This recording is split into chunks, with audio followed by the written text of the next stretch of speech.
Hello students, आज हम continue करेंगे अपने लास्ट लेक्चर को। पिछले वीडियो में हमने डिस्कस किया था standard form to solve the first order linear और नॉन लीनियर पीडीई। हम दो फॉर्म वहां पर डिस्कस कर चुके थे। अब हमारी क्या है, थर्ड फॉर्म है। थर्ड फॉर्म क्या है, equation involving P Q and Z. कहने का मीनिंग है हमारी इस टाइप की इक्वेशन है F of P Q Z is equal to 0। इसका सोल्यूशन आपको फाइंड आउट करना है। What you have to do here, हमारे यहाँ पर x और y नहीं है। दैट मीन्स जो इक्वेशन 1 है this is independent of x and y। Equation 1 is independent of x and y। अगर मैं f का derivative with respect to x find out करता हूं, यू विल से दैट अगर ये इंडिपेंडेंट ऑफ x है curl f by curl x will be equal to 0, और ये इंडिपेंडेंट ऑफ y है curl f by curl y will be equal to 0। इस इक्वेशन 1 का हम सॉल्यूशन फाइंड आउट करेंगे by using the Charpit auxiliary equations. ये मैंने नीचे इक्वेशन लिखी हुई है, this is the equation star. This is the Charpit auxiliary equations. Charpit auxiliary equations का यूज करने के लिए हमें क्या क्या चाहिए, f का partial derivative with respect to p q x y and z इनके रिस्पेक्ट में चाहिए। तो हमारे पास फंक्शन किसका है, p q z का है। तो इस f का डेरिवेटिव आप p के रिस्पेक्ट में, q के रिस्पेक्ट में और z के रिस्पेक्ट में निकाल सकते हो, लेकिन ये independent of x and y है। Curl f by curl x and curl f by curl y equal to 0 होगी। प्लेस दिस वैल्यू, यू से that place these values in star in Charpit auxiliary equations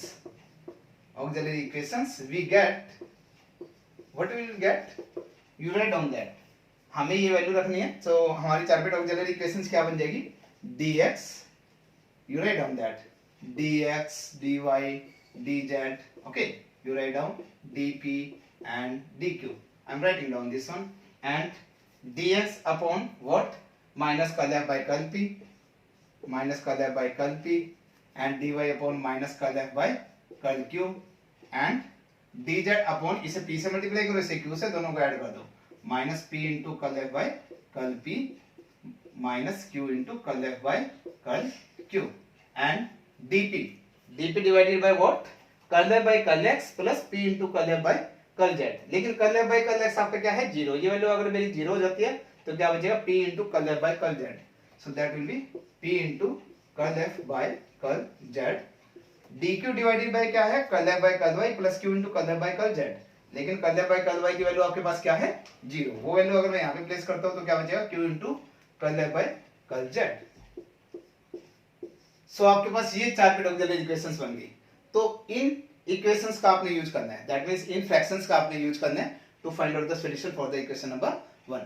what you have to do, use the fraction fourth and fifth. 5 फ्रैक्शंस है हमारे यहाँ पर, तो fourth और fifth fraction को यूज कर लेते हैं using, write down that, using fourth and fifth fraction, fourth and fifth fraction. अगर मैं इन्हें यूज करता हूं तो हमारे पास क्या मिलेगा, dp divided by p into curl f by curl z is equal to dq divided by q into curl f by curl z। Curl f by curl z will be cancelled out over there, okay, what will be left here, it will be dp by p is equal to dq by q। तो हम क्या करते हैं, दोनों तरफ integrate कर देते हैं। जब इसे इंटीग्रेट करेंगे तो आपको क्या मिलेगा, I am writing down that it will be written as log of p plus some constant ले लीजिए, log of a, this I take the constant, और इसका इंटीग्रेशन क्या होगा, log of q। I am writing down log of q। जब इसे add करोगे तो ये क्या बन जाएगा, log of ap, log a m plus log n log mn हो जाएगा, and it will be equal to log of q। कहने का मीनिंग है q की वैल्यू आपको क्या मिल जाएगी, दिस इंप्लाइज दैट q की वैल्यू आपको मिल गई ap, q की वैल्यू मिल गई ap। जब हमारे पास q की वैल्यू आ गई ap, हम क्या करेंगे, हमारे पास q की वैल्यू आ गया इन टर्म्स ऑफ p। तो हम क्या करते थे, q की वैल्यू अगर आपके पास इन टर्म्स ऑफ p आ गई तो हम इक्वेशन यूज करते थे dz इज इक्वल टू, जब भी चार-पिट ऑक्सिलरी इक्वेशंस का यूज करके p और q में रिलेशन निकालने के बाद आप क्या करते थे, dz is equal to p dx plus q dy, यहां पर वैल्यू रिप्लेस करते थे। तो हमारा p को तो एज इट इज रखिए, q की वैल्यू आ गई है ap, तो ये वैल्यू मैं यहां पर रिप्लेस कर लूंगा। सो आई एम रबिंग इट इसे मैं रब कर देता हूँ। तो रब करने के बाद एक्चुअल आपके पास क्या बचेगा, you can see that will be this one, what will be left here, you can check कि dz इज इक्वल टू आपका क्या बन जाएगा p dx। तो p की जगह तो p ऐसे रखिए p dx plus q dy, लेकिन q क्या है आपका ap, सो q की वैल्यू रख दीजिए ap dy। सो यहाँ पर आप चेक कर सकते हो कि p आपका कॉमन है, तो p अगर कॉमन है तो मैं इसे क्या लिख सकता हूँ, ये बन गया आपका dx प्लस a dy। लेकिन ये डेरिवेटिव किसका है, अगर मैं इसे ऐसे करके लिखूं p इंटू में डेरिवेटिव ऑफ, ये किसका डेरिवेटिव है, x प्लस a y का डेरिवेटिव है। अगर मैं इसे लिखता हूँ x का डेरिवेटिव dx हो जाएगा प्लस a कांस्टेंट है और y का डेरिवेटिव क्या हो जाएगा dy, तो ये बन जाएगा आपका dx प्लस a dy। तो इसे मैंने ऐसे लिखा है। अगर मैं इस चीज को x प्लस a y को अगर मैं u कॉल करता हूँ इस टर्म को, okay, so you will say that ये बन जाएगा आपका p इंटू में du, जहां पर आप कह सकते हो कि मैं u किसे कॉल कर रहा हूँ, x प्लस a y को कॉल कर रहा हूँ। तो ये बन गया p इक्वल टू du। तो यहां से p की वैल्यू मेरे पास क्या आ गई, ये तो आपका है dz, this is your dz। तो आप कहोगे p की वैल्यू क्या होगी, p becomes dz divided by du, dz by du। तो अगर मेरे पास p की वैल्यू आ गई तो q भी निकल जाएगा, आपका q क्या आ जाएगा a इंटू p। तो आपके पास q क्या बन जाएगा a इंटू में p, यानी कि a इंटू में dz by du, dz by du। तो हमारे पास इक्वेशन 1 क्या थी, इक्वेशन 1 आपको पता याद होगा, यहाँ पर ये मैंने लिखी हुई अभी रब की है, पीछे वीडियो को करके देख सकते हो, P Q Z equal to 0, ये थी आपकी इक्वेशन 1।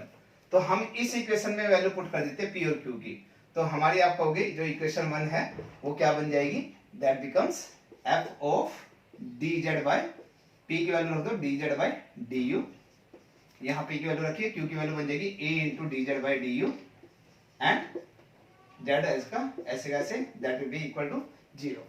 तो यहाँ पर चेक कर सकते हो जो ये इक्वेशन है, ये इक्वेशन मेरी क्या बन गई, ऑर्डिनरी डिफरेंशियल इक्वेशन बन गई।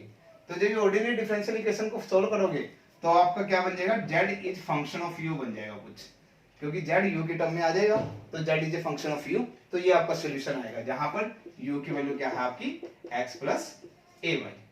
सो यू गॉट दैट कि अगर मेरे पास कोई भी इक्वेशन है जो involving only the p q and z, उसका सॉल्यूशन आप किस फॉर्म में निकालोगे, इसको कन्वर्ट कर दोगे, p को रिप्लेस करोगे dz बाय du से और q को रिप्लेस करोगे a into dz by du से एंड z आपका ऐसे कैसे, that will be equal to 0, ये आपकी ओडी बन जाएगी। ओडी को सॉल्व करोगे तो z is a function of u, जहां पर u equal to x plus a y, that will give you the complete solution. तो इसके लिए हम एक एग्जांपल लेते हैं। तो इसका रिलेटेड एग्जांपल आपके पास है, you have to solve the given pd p square plus q square is equal to 4z। तो यहाँ पर आप चेक कर सकते हो कि जो मेरा फंक्शन है वो किस फॉर्म में है, जहां पर p q और z इन्वॉल्व कर रहा है केवल, ओके। तो अभी मैंने मेथड डिस्कस किया है यहाँ पर थर्ड फॉर्म, कि अगर मेरा फंक्शन p q और z को कंफर्म इक्वेशन मेरी कंटेन करती है p q और z को, तो उसको हम क्या करेंगे सोल्व, p को रिप्लेस कर दूंगा dz बाय du से, q को रिप्लेस कर दूंगा a into dz by du से, तो आपका बन जाएगा इक्वेशन बन जाएगी dz by du a into dz by du एंड z इज इक्वल टू 0। तो इसका सॉल्यूशन जब आप फाइंड आउट करोगे तो z in terms of function of u आ जाएगा, तो वहां पर u को रिप्लेस कर दूंगा मैं x प्लस a y से, ये सॉल्यूशन आएगा। तो यहाँ पर हम यही करेंगे। तो इक्वेशन आपकी बन गई p square plus q square minus 4z is equal to 0। तो ये इक्वेशन बन गई आपकी। तो ये which is the form of, which is of the form, तो आप कहोगे कि इस फॉर्म में मेरा केवल क्या है, f of p q and z है यहाँ पर केवल, which is of the form p q z is equal to 0। So हम यहाँ पर क्या करेंगे, रिप्लेस पुट p को क्या लिखेंगे हम dz by du and q को क्या लिखेंगे a into dz by du, okay. लिख दीजिए यहाँ पर where a is some constant, जहां पर ये मेरा कोई कांस्टेंट है, तो ये वाली वैल्यू मैं यहाँ पर रिप्लेस कर देता हूँ इक्वेशन नंबर 1 में। मान लीजिए इक्वेशन नंबर 1 थी, ये आपकी 2 बन गई है एंड इक्वेशन नंबर 2 में पुट करता हूँ। तो इक्वेशन नंबर 2 क्या इंप्लाई करेगी आपको, p की जगह dz by du, तो it will be dz by du whole square and it will be plus a into dz by du whole square minus 4z, that will be equal to 0। तो ये बन गया dz by du square a square into dz by du whole square minus 4z equal to 0। तो अगर मैं dz by du whole square common लेता हूँ यहाँ पर, तो आपके पास क्या बच जाएगा, दैट विल बी आपके पास बच जाएगा 1 plus A square, that will be 1 plus A square and minus of 4z that will be equal to 0। तो इससे ये आप देख सकते हो कि जो मेरी थर्ड है ये इक्वेशन क्या बन गया, दिस इज ODE, ये मेरी ऑर्डिनरी डिफरेंशियल इक्वेशन बन गया। तो ऑर्डिनरी डिफरेंशियल इक्वेशन को आप सोल्व इजीली कर सकते हो। तो कैसे सोल्व करेंगे इसे, सेपरेशन ऑफ वेरिएबल कर दीजिए। तो पहले मैं क्या करूंगा, dz बाई du की वैल्यू निकालता हूँ। dz by du whole square किसके इक्वल आएगा, 4z को उधर ले जाओ and divided by 1 plus A square. तो अगर मैं दोनों तरफ रूट लेता हूँ तो रूट इधर से कैंसिल हो जाएगा एंड यहाँ पर आपका क्या बन जाएगा, रूट ऑफ दिस वन। और अगर मैं इसके रूट की वैल्यू फाइंड आउट करता हूँ तो 4 का रूट क्या होगा 2, that will be root z and divided by root of 1 plus A square. So that will be dz by du। तो मैं सेपरेट कर देता हूँ वेरिएबल, dz के बाद z का वेरिएबल ले जाऊंगा और du के पास u का वेरिएबल ले जाऊंगा। तो हमारे पास z वेरिएबल है तो इसे सेपरेट कर देता हूँ मैं इधर, dz इधर में क्या भेज देता हूँ, root of 1 plus A square and divided by root z I am writing and this will be equal to 2 into du. Suppose that I am writing this one, okay, or you can say that 2 अगर इसके साथ लेना चाहते हो you can say that will be equal to 2 into this one. So अगर मैं इसकी value find out करता हूँ, so what will be here, और 2 को अगर मैं एज इट इज यहीं पर लिखना चाहता हूँ you can say that, okay, adjust हो जाएगा, इसे आप कांस्टेंट है कहीं पर भी पुट कर सकते हैं। सपोज दैट अगर मैं अब यहाँ पर इसे सोल्व करना चाहता हूँ तो इसे सोल्व करने के लिए हमें क्या करना पड़ेगा, you have to take the integration both side. So जब मैं इंटीग्रेशन लूंगा तो 1 प्लस ए स्क्वायर तो आपका कांस्टेंट है, तो आप कहोगे 1 plus root 1 plus A square तो कांस्टेंट है, तो 1 बाय रूट z का इंटीग्रेशन करना है। तो 1 बाय रूट z का इंटीग्रेशन क्या आएगा आपके पास, 2 रूट z, ओके, एंड यहाँ पर आपका क्या बन जाएगा, इसका इंटीग्रेशन करोगे तो क्या आएगा 2u प्लस सम फंक्शन। सो सर लिख दीजिए फंक्शन आपका क्या आ रहा है, सम कांस्टेंट c, ओके। सो अब आपके पास क्या बच जाएगा, z 2 से अगर मैं इसे डिवाइड कर देता हूँ तो आपका क्या बन जाएगा, रूट z और रूट में है आपका 1 प्लस ए स्क्वायर, ये इज इक्वल टू 2 से मैंने डिवाइड कर दिया तो आपके पास क्या आ गया, u plus c by 2। c by 2 को मैं अगले मैं कॉल कर देता हूँ b, ओके। तो आपकी ये इक्वेशन क्या बन जाएगी, root z root 1 plus A square is equal to u plus b, जहां पे आप बता दीजिए कि यहाँ पर b मेरा क्या है, c बाई 2 है, ओके। तो हमारे पास ये इक्वेशन बन गई है। अब मैं दोनों तरफ अगर मैं रूट लेता हूँ और स्क्वायर करता हूँ तो स्क्वायर करने के बाद हमारे पास क्या आ जाएगा, स्क्वेयरिंग बोथ साइड। तो अगर मैं इसे स्क्वेयरिंग करता हूँ सो you will say that squaring करने के बाद आपके पास क्या बचेगा, इसी को मैं स्क्वेयरिंग कर रहा हूँ तो इसे स्क्वायर करने के बाद बचेगा आपका z 1 plus A square and that will be equal to u plus b whole square, ये बनेगा, ओके। तो लेकिन u को मैं किससे रिप्लेस करता था, u को रिप्लेस कर दीजिए x प्लस ए वाई से। तो मैं यहाँ पर u की जगह क्या लिख रहा हूँ, x प्लस ए वाई, तो बन जाएगा x प्लस ए Y plus b whole square, यहाँ पे बन गया z plus z into a square. तो ये आपका क्या आ जाएगा, complete solution. This is your complete solution of the given problem, ये बन जाएगा आपका कंप्लीट सॉल्यूशन। अगर मुझे इस इक्वेशन को सोल्व करना है तो मैं कंप्लीट सॉल्यूशन भी निकाल रहा हूं, यहाँ पर जनरल सॉल्यूशन भी निकालूंगा और सिंगुलर सॉल्यूशन भी निकालूंगा। तो अगर आपके पास कंप्लीट सॉल्यूशन आ चुका है तो हम पिछली वीडियो में पहले ही बात कर चुके हैं कि इसका यूज करके हमने जनरल सॉल्यूशन निकालना है, सिंगुलर सॉल्यूशन निकालना है। तो जनरल सॉल्यूशन और सिंगुलर सॉल्यूशन हम कैसे फाइंड आउट करेंगे, लेट मी रब इट। तो जनरल सॉल्यूशन और सिंगुलर सॉल्यूशन निकालने के लिए what you have to do, तो मैं इसे यहाँ पर रब कर देता हूँ पहले। तो आपने क्या करना है, सेम वही मेथड आपका रहेगा। पहले आपके कितने कांस्टेंट है, यहाँ पर 2 कांस्टेंट है ए एंड बी। तो मैं जब जनरल सॉल्यूशन निकालूंगा तो आपको भी जनरल सॉल्यूशन आपका क्या होगा, इसे मान लीजिए इक्वेशन नंबर आप हैश से बोल दीजिए, ये इक्वेशन नंबर हैश है, ठीक है। तो जब मैं इसका जनरल सॉल्यूशन निकालूंगा तो हम क्या करेंगे, b की जगह फंक्शन ऑफ ए रख दीजिए, सब फंक्शन ऑफ ए। तो आपके पास इक्वेशन बन जाएगी z plus Z A square will be equal to x plus A Y plus five of A whole square, that will be there. तो ये इक्वेशन बन गई। तो इस इक्वेशन को हमने क्या करना है, एक तो ये इक्वेशन मिल जाएगी और एक इसका पार्शियल डेरिवेटिव कर दीजिए with respect to a। So you से that partial derivative with respect to a implies a बोल लीजिए, ये इक्वेशन बोल दीजिए आपकी, ये इक्वेशन कितनी है, आई मान लीजिए ये इक्वेशन है आपकी, वो थर्ड इक्वेशन तक यूज किया था हमने, तो ये फोर्थ हो गई इक्वेशन। और इसे बोल दीजिए, जब इसे partial derivative with respect to a करूंगा तो क्या बचेगा 2az, और यहां से क्या बचेगा 2 times of x plus ay plus 5a, और इनटू में इसका दोबारा डेरिवेटिव जब आप लोगे तो x तो आपका 0 हो जाएगा, ये बचेगा आपका y plus 5 of a।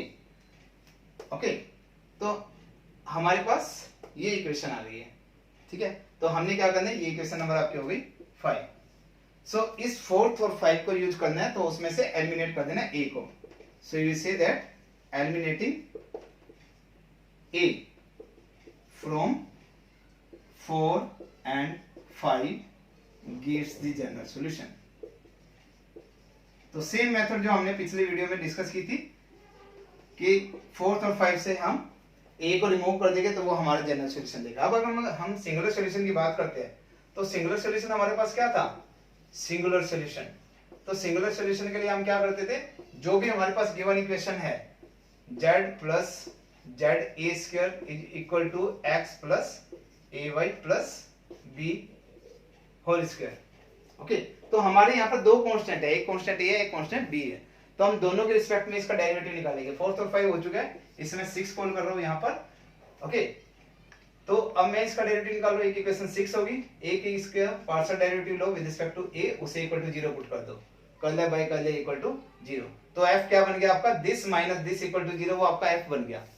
Okay, तो ये आपका एक तरह से फंक्शन f है। तो अगर मैं इसका partial derivative with respect to a ले रहा हूँ, तो ये आपका क्या गिवन होगा, यू विल से that, okay you are getting that कि f मेरा क्या बन गया, f will be equal to this minus this will be equal to 0, ऐसे बन गया f। तो अगर मैं इसका partial derivative with respect to a करता हूं तो क्या बनेगा आपके पास, ये बन जाएगा 2az, और ये बनेगा minus of 2x plus ay plus b into में y। Okay, that will be equal to 0, ये वैल्यू आ जाएगी। अगर मैं इसका b के रिस्पेक्ट में डेरिवेटिव करता हूं, तो f का डेरिवेटिव रिस्पेक्ट टू b करो सेकंड कांस्टेंट के रिस्पेक्ट में, तो ये हमारा क्या इंप्लाई करेगा, ये हमारा क्या इंप्लाई करेगा, ये 0 हो जाएगा, ये 0 हो जाएगा, तो क्या इंप्लाई करेगा -2 times of x plus ay plus b, okay into में 1 इक्वल टू 0। तो यहां से वैल्यू ये आ गई, तो यानी कि इसकी वैल्यू क्या आ गई, x plus ay plus b is equal to 0। इस इक्वेशन को कह दो 7, इस इक्वेशन को कह दो हम 8। तो आप देख रहे हो x plus ay plus b की वैल्यू आ गई 0। ये वाली वैल्यू अगर मैं यहाँ पर पुट करता हूँ, तो यहाँ पर पुट करता हूँ 7 में, तो 7 क्या बन जाएगी आपकी, 7 इंप्लाइज ये वैल्यू बन गई 0, तो बन जाएगा 2az इज इक्वल टू 0। तो अगर 2az इक्वल टू 0 है तो z इक्वल टू क्या बन गया आपका 0। तो हमारी जो सोल्यूशन आया वो क्या बन गया, z इज इक्वल टू 0। अब हम ये चेक करना चाहते हैं ये सोल्यूशन आपका सेटिस्फाई कर रहा है इक्वेशन को। तो इक्वेशन हमारे पास क्या थी, जो गिवन इक्वेशन थी, आप चेक कर सकते हो वीडियो को बैक करके, इक्वेशन थी p² plus q² is equal to 4z, ये इक्वेशन थी। तो अगर मैं z को 0 पुट करता हूं तो राइट हैंड साइड तो 0 बन गया, लेफ्ट हैंड साइड चेक करो, लेफ्ट हैंड साइड कैसे करेंगे, p और q की वैल्यू निकालनी है। p मेरे पास क्या है, p is curl z by curl u, so you will से that, sorry curl z by curl x, so ये है। सो इसको अगर मैं वैल्यू फाइंड आउट करता हूं तो इसकी वैल्यू क्या होगी हमारी, so curl z by curl x, तो ये 0 है तो इसका derivative with respect to x क्या होगा 0, और क्या अगर मैं q की वैल्यू निकालता हूं तो क्या होगा curl z by curl y, और वो क्या होगा 0 का डेरिवेटिव करूंगा वो 0, तो यानी कि p और q की वैल्यू 0 आ रही है। तो अगर मैं ये वैल्यू लेफ्ट हैंड साइड में पुट करता हूं तो क्या बनेगी 0 प्लस 0 इक्वल टू 0, तो ये भी 0 आ गया left hand side, right hand side भी 0 आ गया, कहने का मतलब इक्वेशन सेटिस्फाई कर रहा है। तो आपका जो ये होगा that will be your singular solution. Okay, this will be your singular solution.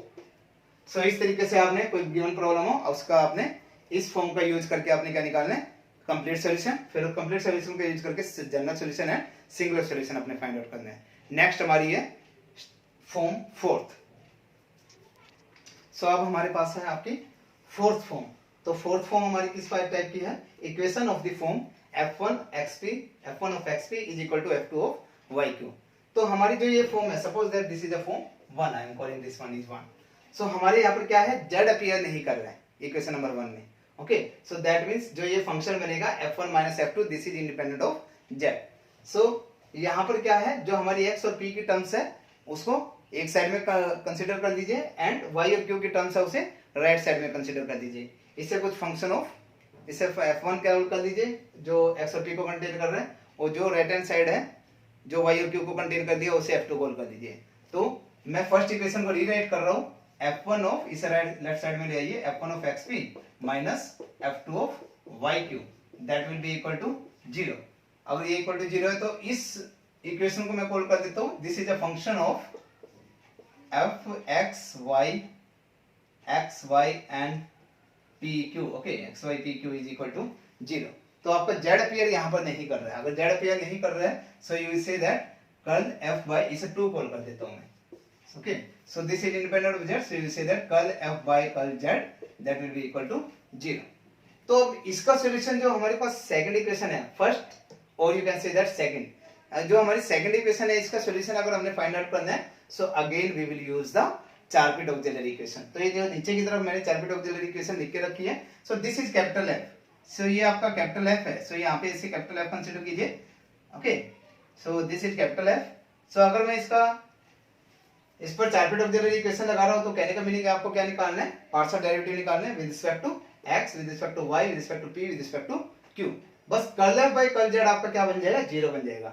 तो हमारी चारपिट ऑक्सिलरी इक्वेशन क्या बन जाएगी, सो यू से that therefore Charpit's auxiliary equations becomes, तो हमारी नई चारपिट ऑक्सिलरी इक्वेशन क्या बन जाएगी, dx dy dz dp, okay, and dq, what it will be, you have to place that denominator क्या होगा, minus curl F by curl P. So f का derivative respect to p निकालना है, तो जब मैं इसका डेरिवेटिव रिस्पेक्ट टू p निकालूंगा तो ये सब कांस्टेंट है तो इसका ये 0 हो जाएगा, आ जाएगा f1 का डेरिवेटिव रिस्पेक्ट टू p, सो ये बन जाएगा curl f1 by curl p। और जब dy अपॉन क्या है, minus of curl F by curl q, से माइनस हो जाएगा, sorry, so minus of curl F by curl q। जब इसका विद रिस्पेक्ट टू q करोगे तो ये तो 0 हो जाएगा, इसका derivative with respect to q f2 का, तो यानी कि माइनस माइनस आपका बन जाएगा plus, so curl of f2 by curl q। Okay, जब dz के डिवाइड में है तो क्या है, इसे p से मल्टीप्लाई कर दो, इसे q से, और उन्हें ऐड कर दो, तो क्या बन गया minus p into curl f1 by curl p and plus q into curl f2 by curl q। Okay, and dp के डिवाइड में अगर हम देखते हैं तो क्या है, curl f by curl x plus p into curl f by curl z, लेकिन curl f by curl z आपका 0 बन गया, तो यहाँ पर क्या बचा आपका dp by curl f by curl x। So curl f by curl x क्या होगा, curl f1 by curl x, क्योंकि इसमें x नहीं है तो ये 0 हो जाएगा, तो curl f1 by curl x। Okay, और अगर मैं dq देखा और dq के डिवाइड में क्या है, curl f by curl y plus q into curl f by curl z, लेकिन curl f by curl z 0 है तो यहाँ पर क्या बचेगा, curl f by curl y, और curl f by curl y अगर मैं निकालता तो क्या आएगा, ये 0 हो जाएगा, minus of curl f2 by curl y। So this will be there. So हमारी चारपिट ऑक्सिलरी इक्वेशन ये बन चुकी है। सो इसे सोल्व करने के लिए हमने क्या करना है, जस्ट हमें p और q की वैल्यू निकालनी थी ताकि मैं dz is equal to pdx plus qdy में रख सकूं, ताकि मैं इसमें यूज कर सकूं dz is equal to pdx plus qdy में। तो कहने का मीनिंग है मुझे वो वैल्यू निकालनी है p और q की, तो हाउ टू फाइंड आउट, मैं किसे यूज कर लेता हूं, फर्स्ट और फोर्थ फ्रैक्शन को यूज कर लो। आकर एक बार मैं यूज कर रहा हूं फोर्थ और फर्स्ट फ्रैक्शन को। जब फर्स्ट और फोर्थ फ्रैक्शन को यूज करता हूं सो यू से that using first and fourth fraction हमें क्या मिलेगा, dx upon minus curl f1 by curl p इसके इक्वल होगा dp upon curl f1 by curl x। तो इसे क्रॉस मल्टीप्लाई कर दीजिए तो ये क्या बन जाएगा, curl f1 by curl x dx, और ये बन जाएगा minus of, that will be minus of curl f1 by curl p dp। Okay, इसे हम लेफ्ट हैंड साइड में कर देते हैं तो दैट बिकम्स प्लस, तो इसे दे दिया हो तो प्लस हो जाएगा, तो that becomes plus is equal to 0, ये बन गया। तो ये क्या बन गया, f का derivative with respect to x into dx, f का डेरिवेटिव f1 का derivative with respect to p into dp, तो ये आपके पास क्या बन गया, डेरिवेटिव ऑफ f1 xp, तो ये बन गया and that will be equal to 0। So इसका डेरिवेटिव मेरा 0 आ रहा है, तो आप कहोगे f1 किसके इक्वल आ गया, यू से दैट दोनों तरफ इंटीग्रेशन करूंगा तो f1 ऑफ xp किसके इक्वल आ गया, किसी कांस्टेंट के इक्वल आ गया, से कांस्टेंट इज a। ओके, तो यहाँ से f1 ऑफ x p किसके इक्वल आ गया हमारा, a के इक्वल आ गया। तो मुझे किसकी वैल्यू निकालनी थी, मुझे p की वैल्यू निकालनी है। तो मैं p की वैल्यू निकालूंगा तो क्या करूंगा, जो x की टर्म्स है उसे राइट हैंड साइड में शिफ्ट कर दो। तो जो x की टर्म्स राइट हैंड साइड में बचेगा तो क्या बन जाएगा, यहाँ पे आ जाएगी x की टर्म और a, तो क्या बन जाएगा फंक्शन ऑफ कुछ x की टर्म एंड a, तो ये बन जाएगा फंक्शन ऑफ x से। तो p क्या बन जाएगा f1 ऑफ x से। तो हमारे पास p की वैल्यू आ चुकी है। तो मैं ये एज इट इज रख लेता हूँ होल्ड करके। तो अब हमारे पास क्या है, हमें वैल्यू निकालनी q की। तो अब यूज कीजिए आप, अब हम यूज कर रहे हैं second and the fifth fraction, second और फिफ्थ। अब आप ये वाला फ्रैक्शन यूज करो। जब मैं सेकंड और फिफ्थ फ्रैक्शन को यूज करूंगा, so what will be left here, you can say that कि हमारे पास क्या बचेगा, that will be easily you can that dy, it will be dy upon curl f2 by curl q is equal to dq by minus of curl f2 by curl y। so जब इसे में put करूंगा तो ये आपके पास क्या बनेगा, that will be minus of curl f2 by curl y into dy and plus sorry not is equal to curl f2 by curl q into dq। अगर इसे मैं राइट हैंड साइड में शिफ्ट करता हूं तो राइट हैंड साइड में shift करने के बाद क्या हो जाएगा प्लस का, तो ये बन जाएगा this plus this is equal to 0। Okay, तो हमारे पास क्या बन गया, curl f2 by curl y dy plus curl f2 by curl q into dq equal to 0। तो ये किसका डेरिवेटिव बन रहा है, this is the derivative of function of y and q is equal to 0। तो इसका डेरिवेटिव इक्वल टू 0 है तो इंटीग्रेशन करो तो क्या आ जाएगा f2 yq is equal to some constant, C constant मैं कह देता हूं b। तो मुझे यहाँ से q की वैल्यू निकालनी है, तो y की टर्म्स को राइट हैंड साइड में भेज दो। तो राइट हैंड साइड में आ जाएगी b एंड y की टर्म। तो मैं कह दूंगा कि यहाँ से जो q की वैल्यू आ रही है वो क्या आ रही है, राइट हैंड साइड में b एंड y की टर्म। तो उसे मैं बोल देता हूँ f2 of y and b की टर्म। ओके, तो q की वैल्यू भी आ गई आपके पास p की वैल्यू भी आ चुकी है, q की वैल्यू भी आ चुकी है। So what we have to do, तो मैं बस यूज करूंगा किसका, dz is equal to p dx plus q dy। So just use कीजिए, we know that dz is equal to p dx plus q dy। तो हमने क्या करना है, dz is equal to p की वैल्यू क्या है, f1 of x a, so f1 of x a dx और q की वैल्यू भी प्लेस कर दीजिए, ये क्या है f2 of yb into dy। तो हमने क्या करना है, इसको इंटीग्रेट कर दीजिए। जब इसे इंटीग्रेट करेंगे तो क्या बनेगा, z will be equal to, इसका इंटीग्रेशन होगा f1 का integration with respect to x plus f2 का integration with respect to y and plus some constant of integration। okay, so that will be your complete integral। तो ये आपके पास क्या आ जाएगा, this is your complete integral। तो इस तरीके से आपने complete integral फाइंड आउट करना है। सो इसी के लिए हम एक एग्जांपल देखते हैं। सो अब हमारा ये क्या है, रिलेटेड एग्जांपल है, you have to find the complete integral of root p plus root q is equal to 2x। suppose that this is your equation number 1। सो इस इक्वेशन को मैं रीराइट करके ये लिख सकता हूँ, p के टर्म्स को यहाँ पर z नहीं है आपका, यू कैन सी दैट। तो मैं p और x के टर्म एक साइड में कलेक्ट कर रहा हूँ, p माइनस ये हो जाएगा minus of root p minus 2x और उसे उधर ले जाता हूँ रूट q को, तो माइनस ऑफ रूट q। सो आप कहोगे विच is of the form, which is of the form, ये हमारे किस फॉर्म में आ चुका है कि हमारे पास f1 ऑफ xp, x और p के टर्म एक साइड में कलेक्ट होगी equal to f2 of yq। Okay, f2 of yq। So अभी हमने जो क्या है पिछले आर्टिकल में किया है, you can see that what we will say, हमारे पास सॉल्यूशन निकालने के लिए f1 ऑफ xp की वैल्यू आई थी सम कांस्टेंट ऑफ a। तो हमारे पास पिछले आर्टिकल में थोड़ी सी मिस्टेक रही कि हमने f1 ऑफ xp को क्या हो रहा था, कांस्टेंट a। सो अगर f1 ऑफ xp आपका a है तो f2 ऑफ xp को मैंने b माना, तो वो b नहीं होगा क्योंकि f1 और f2 तो आपस में इक्वल है। अगर मैंने इसे कांस्टेंट a माना है तो ये भी कांस्टेंट a के इक्वल होगा, तो उसे वहां पे रेक्टिफाई कर लेना। ये क्या होगा, f2 b किसके इक्वल आएगा, a के इक्वल आएगा। तो मैंने क्या माना है, f1 ऑफ xp किसी कांस्टेंट a के इक्वल माना है, तो f2 ऑफ yq जो होगा वो इसके इक्वल है और ये a के इक्वल है, तो ये भी किसके इक्वल होगा, a के इक्वल होगा। तो यहाँ पर कहने का मीनिंग क्या है, f1 ऑफ xp क्या है, जो लेफ्ट हैंड साइड है ये है p और x की टर्म वाली, तो यानी कि रूट p माइनस 2x किसके इक्वल हो गया आपका, a के इक्वल। तो ये आपकी रूट p की वैल्यू क्या आ गई, a प्लस 2x या 2x प्लस a, तो p की वैल्यू क्या आ जाएगी 2x plus a whole square, ये बन गई 2x plus a whole square.